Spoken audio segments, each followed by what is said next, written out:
The sterile lights of the Genesis station flickered as Dr. Alex Chen reviewed the genetic sequencing data for the 100th time. His hands trembled slightly as he held the datapad, not from fear, but from the weight of what he discovered. Subject 7L, known to the staff as Lisa, shouldn't exist. More accurately, she shouldn't be possible. "You're staring at those numbers again," came a voice from behind him. Alex turned to find Commander Sarah Reeves, the station's military liaison, leaning against the doorframe of his lab. "Because these numbers don't make sense," Alex replied, gesturing at the holographic display that materialized above his desk. "The genetic modifications we approved for the Genesis program were supposed to enhance human adaptability for deep space colonization, better radiation resistance, improved calcium retention in 0G, enhanced vitamin synthesis. Standard stuff." "But," Sarah prompted, stepping closer. "But Lisa's genome, it's rewritten itself. The modifications we introduced 20 years ago were just the spark.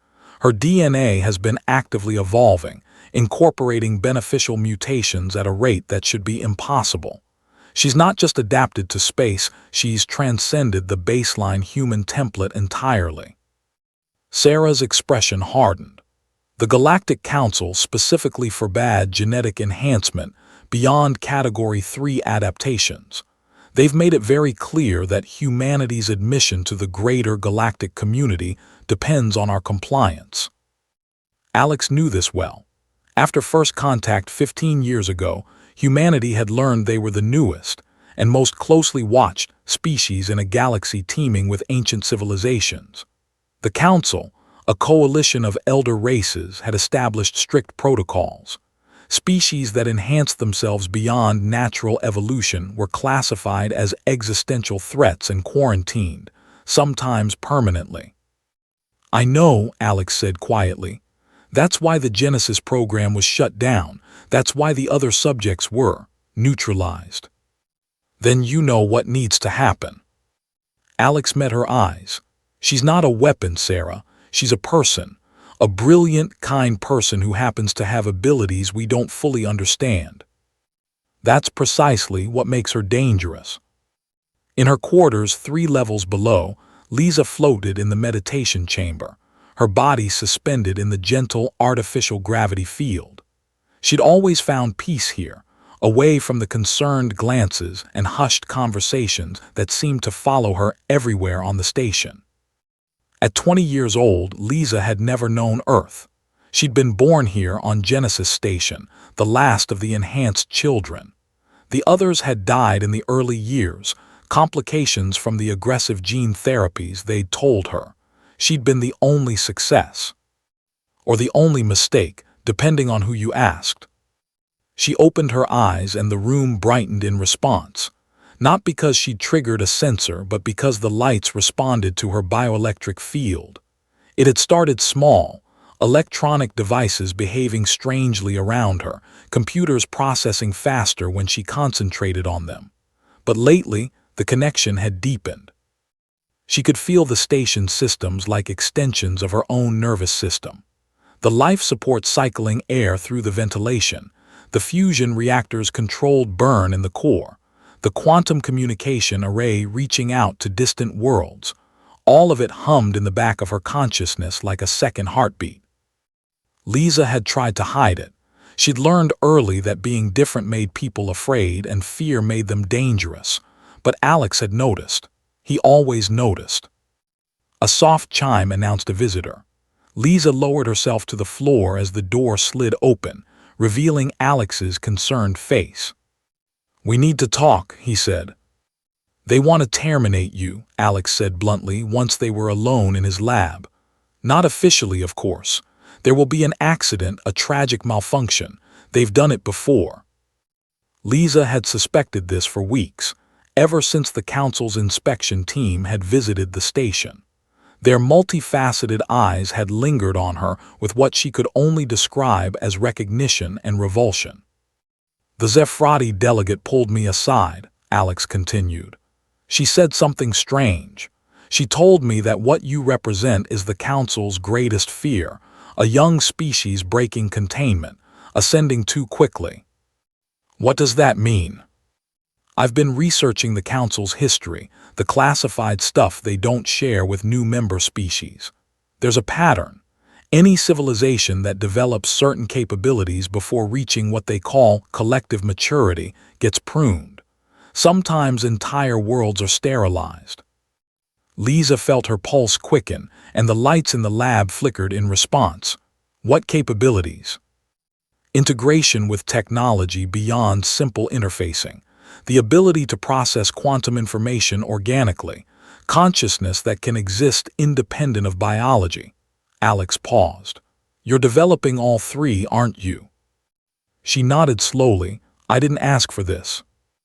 I know, you were born into it. A mistake in the genetic code that somehow became something extraordinary. Alex pulled up a star chart. There's an alternative, a way out. The chart showed a region of space marked in red. The terminus expanse, an area of stellar nurseries and dense nebulae that interfered with long-range sensors. There are humans out there, communities that left Earth before first contact, before the Council's restrictions. They're not bound by the same rules. Some of them have continued genetic research, pushed the boundaries of what it means to be human. You want me to run? I want you to live. And more than that, I want you to reach your potential without the Council's boot on your neck. Alex's voice grew passionate. Humanity made a mistake joining the Council so quickly. We gave up our sovereignty, our right to evolve as we choose, all for access to their technology and trade routes. But what good is survival if we're frozen in place, never allowed to grow? Lisa felt the weight of the decision before her. Stay and die, or flee and live as a fugitive, forever looking over her shoulder.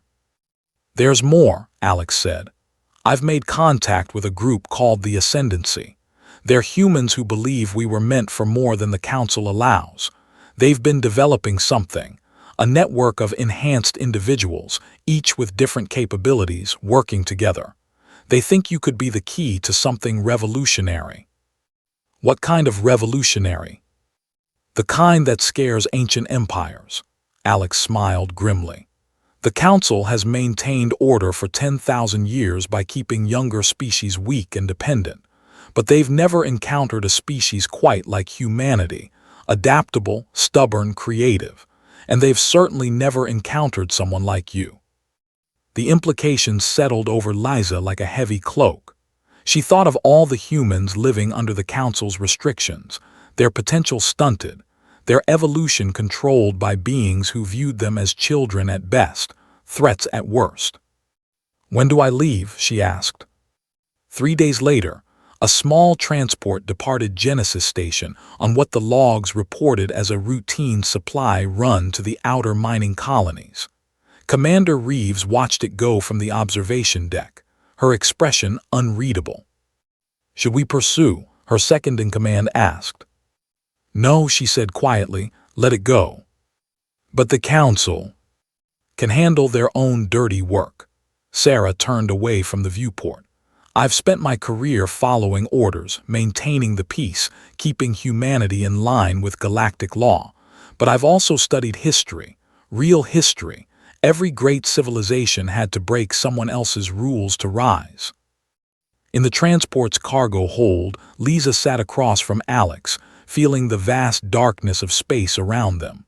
For the first time in her life, she wasn't afraid of what she was becoming.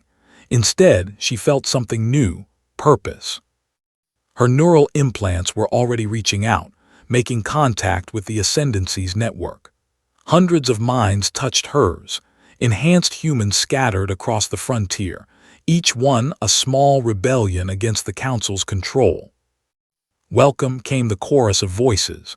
Welcome to the future they tried to deny us. Lisa closed her eyes and let her consciousness expand. She could feel the quantum foam underlying reality, the information substrate that connected all things. The Council saw this ability as a threat because they understood what it meant. The end of their monopoly on advanced consciousness, the dawn of something they couldn't control. They'd called her a mistake. Perhaps she was. But sometimes mistakes were exactly what the universe needed: glitches in the program, mutations in the code, the chaos that drove evolution forward. As the transport jumped to faster-than-light speed, leaving Council space behind, Lisa smiled. She'd been born a mistake, gifted beyond limits, and her acceptance of what she was had indeed become a galactic threat. The only question now was whether the galaxy was ready for what came next.